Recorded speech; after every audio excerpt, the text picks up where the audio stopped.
Jazirah Sulawesi tak pernah kehabisan cerita dan legenda, baik mitos maupun kenyataan dan fakta sejarah. Meskipun pulau ini dihuni beragam suku bangsa, namun jika sedang berada di luar, mereka menyatu sebagai orang Sulawesi tanpa memandang asal-usul. Berbicara tentang nasionalisme, tak perlu diragukan, pemuda-pemudi Sulawesi telah menunjukkan jati dirinya sebelum Indonesia merdeka. Salah satu contohnya adalah Jong Celebes, yakni organisasi pemuda di Sulawesi, yang turut serta dalam dunia pergerakan Indonesia. Pada awal abad ke-20, teristimewa prosesi Sumpah Pemuda. Jong Celebes didirikan pada tanggal 25 April tahun 1919, dengan tujuan mempererat rasa persatuan dan tali persaudaraan antar pemuda pelajar dari Sulawesi. Selain Jong Celebes ada juga KRIS, Kebaktian Rakyat Indonesia Sulawesi, yaitu organisasi perjuangan kemerdekaan Indonesia.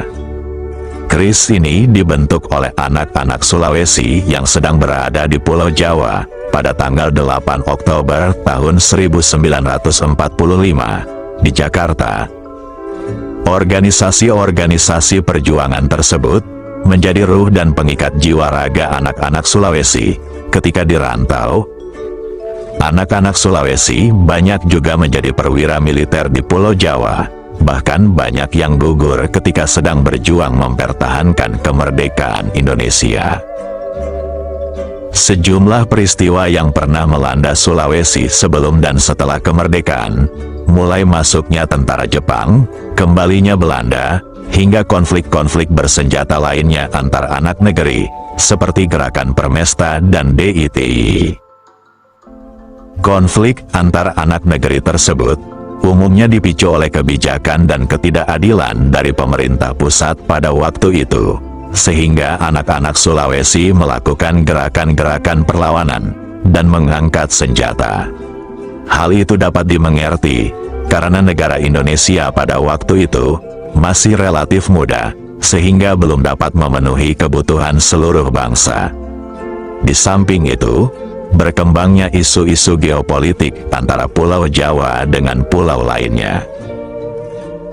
Tentu saja dari sejumlah peristiwa itu, menimbulkan pro dan kontra di kalangan rakyat, sehingga korban berjatuhan antar anak negeri.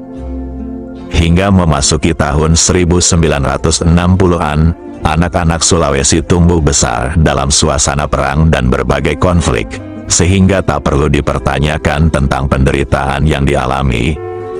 Rakyat Sulawesi sudah jenuh dengan perang. Mereka hanya butuh keadilan dan kedamaian hidup, kendati ia akan bangkit ketika tidurnya terganggu. Untuk mengenang kekacauan masa silam itu, salah satu contohnya adalah kelompok yang menamakan diri Pasukan Pembela Keadilan, PPK.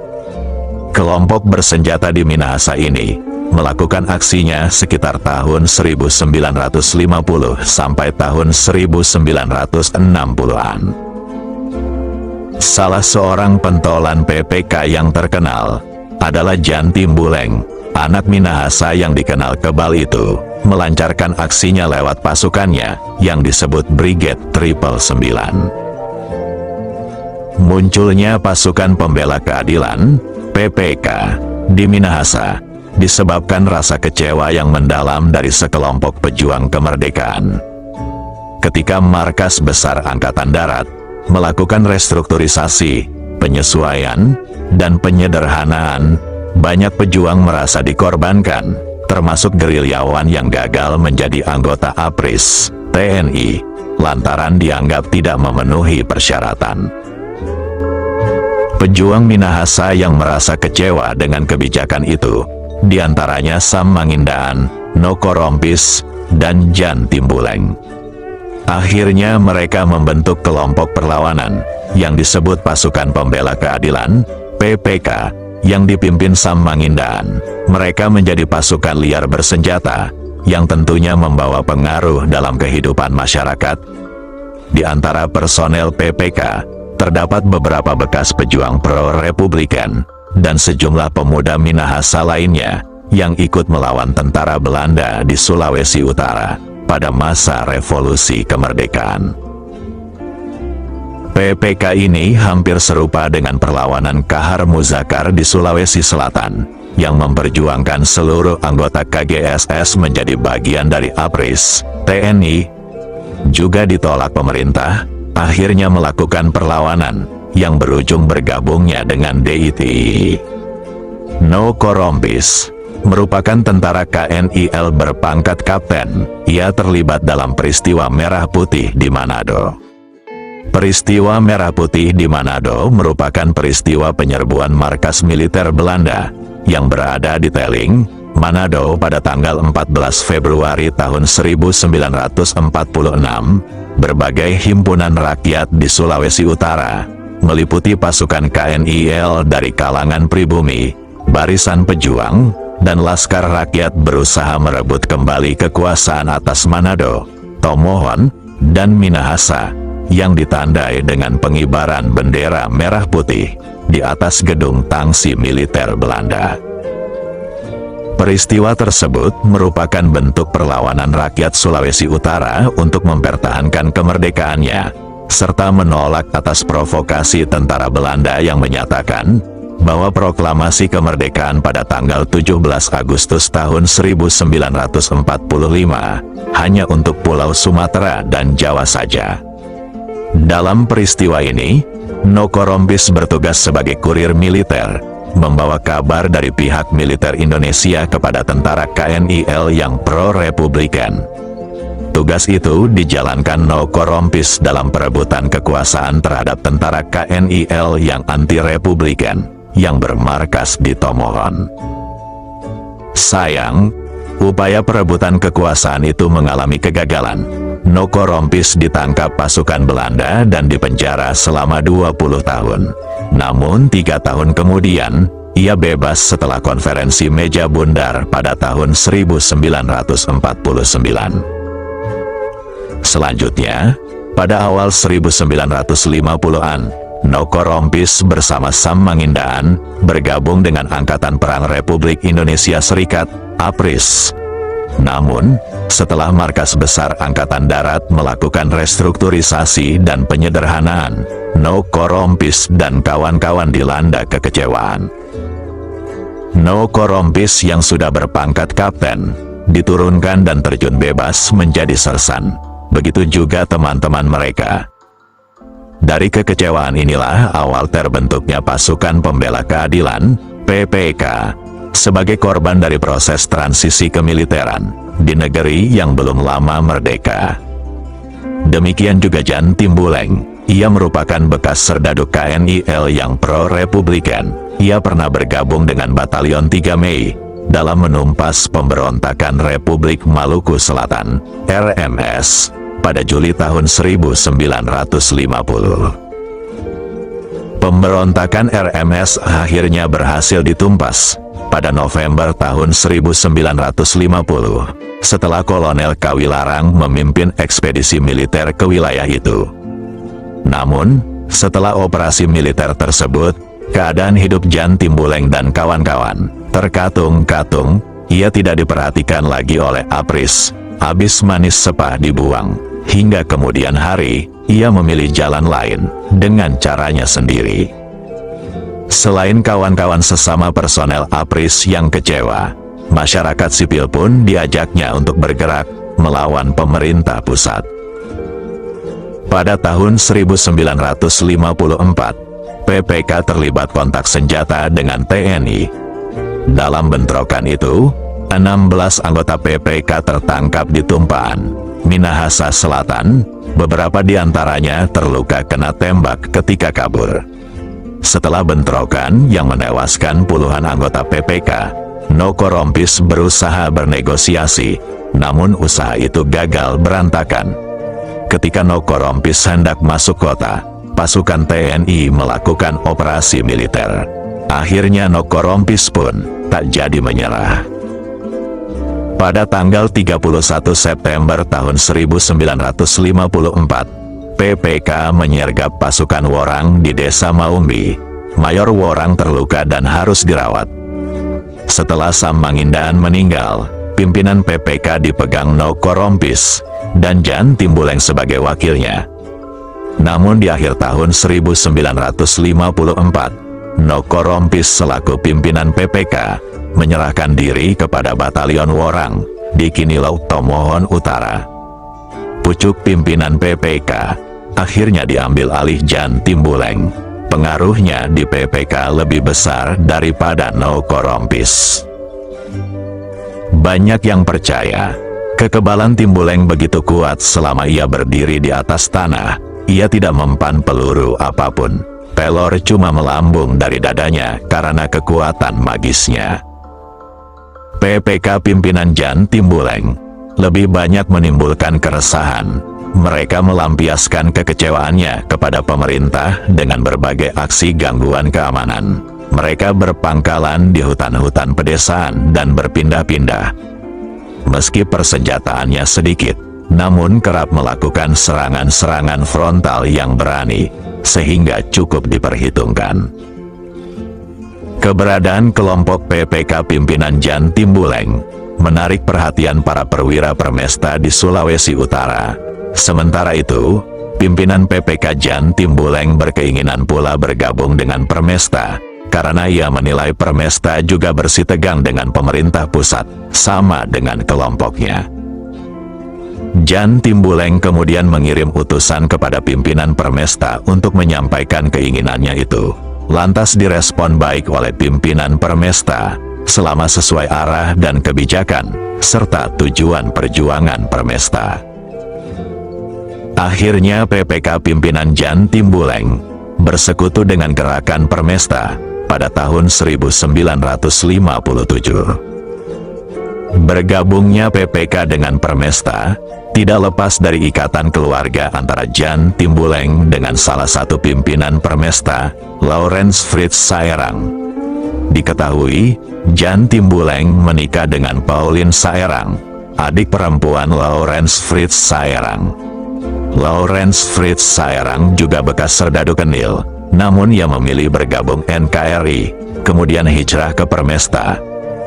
Setelah bergabung dengan permesta, anggota PPK di bawah pimpinan Jan Timbuleng bergabung dalam kesatuan permesta, Brigade 999. Pemberian nama PPK menjadi Brigade 999 konon diilhami dari keberadaan burung manguni. Dalam legenda Minahasa, burung manguni salah satu ciptaan roh tertinggi, Popo Empung Wananatas, yaitu penguasa langit dan bumi. Popo Empung Wananatas menugaskan kepada burung manguni untuk menjaga keselamatan keturunan Toar dan Lumimut. Berjaga di malam hari, tidak boleh tidur, dan memiliki kemampuan bersiul dengan nada berbeda, untuk memberitahu manusia akan tanda bahaya ataupun aman. Menurut mitologi Minahasa, Toar dan Lumimut, nenek moyang suku Minahasa, kendati cerita mengenai Toar dan Lumimut memiliki versi bermacam-macam di kalangan masyarakat Minahasa. Apabila dibayangkan, kisah ini seperti cerita-cerita dalam legenda Tiongkok, di mana ada dewa langit dan naga yang menjaga dunia. Ada hal menarik, pada saat bertugas, burung manguni atau burung hantu ini, ia bertengger membelakangi arah datangnya berita. Jika kabar itu baik, ia akan bersiul syahdu, dan apabila ada bahaya, suaranya tergesa-gesa, lemah seakan berbisik. Di beberapa suku Indonesia, misalnya suku Bugis, siulan si burung hantu ini dijadikan semacam pertanda kejadian-kejadian alam dan kematian, utamanya bila bersiul pada saat tengah malam. Tapi ada juga yang percaya, burung hantu melambangkan kebebasan, keberuntungan, dan kemakmuran. Apabila burung manguni bersiul nyaring, dilakukan berturut 3 kali 9, pertanda akan adanya kemenangan mutlak dalam pertempuran. Konon, dengan pertimbangan itu, sehingga Jan Timbuleng menamakan pasukannya sebagai Brigade 999. Pada April tahun 1957, Brigade 999 bersama Permesta terlibat dalam penyerbuan ke Sulawesi Tengah di bawah Komando Mayor Daniel Julius Sombra. Letnan Kolonel Infanteri Daniel Julius Sombra adalah seorang tokoh militer Indonesia yang menjadi tokoh kunci pada masa awal pergerakan Permesta. Atas tindakannya yang berani mengumumkan pemutusan hubungan antara Permesta dengan pemerintahan Soekarno di Jakarta. Hal ini membuat pemerintah Jakarta mengeluarkan perintah penangkapan atas dirinya dan tokoh Permesta lainnya. Pada awalnya, keberadaan PPK pimpinan Yan Timbuleng menguntungkan bagi Permesta. Namun memasuki tahun 1959, bulan madu Jan Timbuleng dalam Permesta sedang tidak baik-baik saja. Mereka hanya dianggap sebagai tukang adang dan tukang rampas oleh orang-orang Permesta. Anggota PPK ternyata bukan sekutu yang menyenangkan bagi Permesta. Pasukan Jan Timbuleng sering melakukan perampokan harta rakyat, sehingga menumbuhkan antipati masyarakat umum terhadap perjuangan Permesta. Hubungan mereka kian memburuk saat Yan Timbuleng dan Brigade 999 kembali ke pangkalan gerilya mereka, kemudian jadi tukang adang dan tukang rampas. Keadaan semakin kacau. Pada April tahun 1960, rombongan petinggi Permesta ditangkap oleh pasukan Yan Timbuleng. Rombongan itu terdiri dari budayawan John Malonda, Gubernur Permesta H.D. Manopo, dan Wakil Perdana Menteri Permesta J.F. Warrow. Mendengar penangkapan itu, Panglima Besar Permesta, Alex Kawilarang, memerintahkan 2 peleton pasukan untuk melakukan pengejaran dan membebaskan rombongan yang ditahan Jan Timbuleng. Rombongan berhasil dibebaskan, namun J.F. Warrow tidak ditemukan. Diperkirakan J.F. Warrow dipisahkan sendiri oleh pasukan Jan Timbuleng. Selama beberapa bulan, J.F. Warrow tidak ada beritanya. Ia seperti raib begitu saja, tanpa jejak. Sementara itu, 2 komandan batalion Permesta yang berasal dari PPK, Gerson Sangkaeng dan Yoseli Sangan, tidak lagi tunduk pada perintah komandannya, Jan Timbuleng. Ternyata mereka berdua menaruh dendam terhadap komandannya Jan Timbuleng atas tindakannya telah menahan rombongan pejabat sipil Permesta. Meski berhasil dibebaskan, tetapi ia telah mencurigai Jan Timbuleng yang menyekap J.F. Warrow. Secara diam-diam seperti api dalam sekam, sudah menyimpan kebencian. Yoseli Sangan dan Gerson Sangkaeng menaruh dendam terhadap Jan Timbuleng. Ia pun menyusun skenario untuk menangkap komandannya itu. Secara rahasia dan rapi, Gerson Sangkaeng dan Yoseli Sangan mempersiapkan skenario penyambutan atas kedatangan atasan mereka. Gerson Sangkaeng menghubungi Kepala Staf Angkatan Darat Permesta, Vence Sumual, tentang skenario yang disiapkan. Diaturlah siasat untuk menjebak Jan Timbuleng, guna menuntut pertanggungjawaban atas tindakan yang telah dilakukan, serta nasib J.F. Warrow. Sesuai dengan skenario, pada tanggal 5 Oktober tahun 1960, rapat dilaksanakan di kantor Kepala Staf Angkatan Darat Permesta yang bermarkas di Talugon, Minahasa Selatan. Dengan sikap percaya diri, Jan Timbuleng tiba bersama perwira yang mengiringinya, seperti Benny Pandeirot, Komandan Batalion 4, Hans Korua, Komandan Batalion 3, serta beberapa perwira staf Brigade 999. Mereka akan mengikuti rapat atas undangan Kepala Staf Angkatan Darat Permesta. Ketika itu, Jan Timbuleng dan pasukannya tanpa sadar jika pertemuan itu merupakan hanya taktik untuk menahannya. Ia juga tidak curiga kalau Komandan Batalion 1, Yoseli Sangan, dan Komandan Batalion 2, Gerson Sangkaeng, dan seluruh pasukannya tidak lagi setia mendukungnya. Akhirnya di pagi hari, Pada tanggal 5 Oktober tahun 1960, rapat dipimpin Vence Sumual berlangsung dengan lancar. Peserta rapat termasuk Jan Timbuleng mengikuti rapat tanpa bersenjata. Sesuai ketentuan pengamanan menetapkan bahwa semua yang masuk ke kantor Kepala Staf Angkatan Darat harus meninggalkan senjata di pos pengamanan berjarak beberapa ratus meter dari kantor. Sementara itu, pasukan Jan Timbuleng berbaur dengan pasukan dari Batalion Gerson Sangkaeng dan Yoseli Sangan tanpa ada kecurigaan. Pelucutan terhadap pasukan Jan Timbuleng telah diatur rapi, dilaksanakan pada waktu mereka disuguhi makan siang sebagai pasukan tamu. Sebagai kode pelucutan berhasil, pasukan Yoseli Sangan akan melepaskan tembakan senjata berat 12,7 mm. Ketika Vence Sumual memberikan perkembangan dan arah perjuangan kepada para peserta, tanpa ada yang curiga bahwa rapat tersebut adalah sebuah jebakan.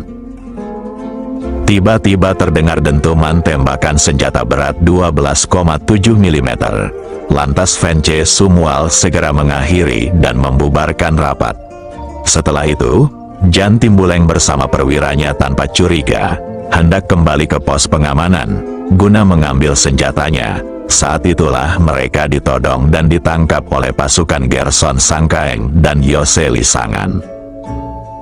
Skenario pelucutan berjalan lancar, tetapi beberapa saat kemudian, setelah Jan Timbuleng dan perwiranya diringkus, tiba-tiba terdengar lagi bunyi tembakan 12,7 mm. Setelah diselidiki, ternyata bunyi tembakan terakhir sebagai kode yang menandakan bahwa pasukan Jan Timbuleng telah dilucuti. Untung saja penangkapan terhadap Jan Timbuleng dan perwiranya tidak sempat bocor kepada anak buahnya. Andai kata bocor, kemungkinan terjadi pertumpahan darah yang cukup parah. Selanjutnya, Kepala Staf Angkatan Darat Vence Sumual merencanakan sidang mahkamah militer guna mengadili Jan Timbuleng. Yang ditunjuk menjadi ketua mahkamah adalah Willy Korompis, yang dianggap cukup kompeten menangani kasus ini. Namun rencana pengadilan itu tidak sempat terlaksana.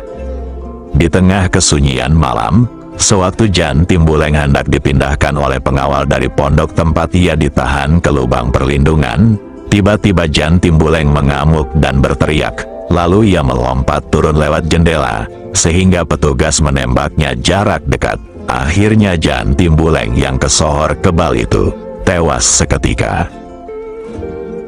Beberapa waktu kemudian, J.F. Warau ternyata baru dieksekusi. Setelah skenario rapat di kantor Kepala Staf Angkatan Darat Permesta, J.F. Warau baru dieksekusi pada tanggal 15 Oktober tahun 1960 oleh pasukan PPK Brigade 999 atas perintah lisan Jan Timbuleng. Sebelum dieksekusi, terlebih dahulu J.F. Warau disekap selama 6 bulan di suatu tempat di daerah Tombatu dan dijaga oleh anak buah Jan Timbuleng. Diduga jauh sebelumnya, Jan Timbuleng telah memberi isyarat anak buahnya perintah eksekusi terhadap J.F. Warau. Lantaran J.F. Warau menolak menandatangani naskah surat perintah tentang pengangkatan Jan Timbuleng menjadi Panglima Komando Daerah Militer Sulawesi Utara dan Tengah untuk menggantikan Kolonel DJ Sombra. Pada tanggal 4 Desember tahun 1960, untuk menghormati mendiang J.F. Warau, Panglima Besar Angkatan Perang Permesta, Alex Kawilarang, memerintahkan kepada seluruh pasukan dan pemerintahan sipil Permesta agar diadakan 7 hari berkabung.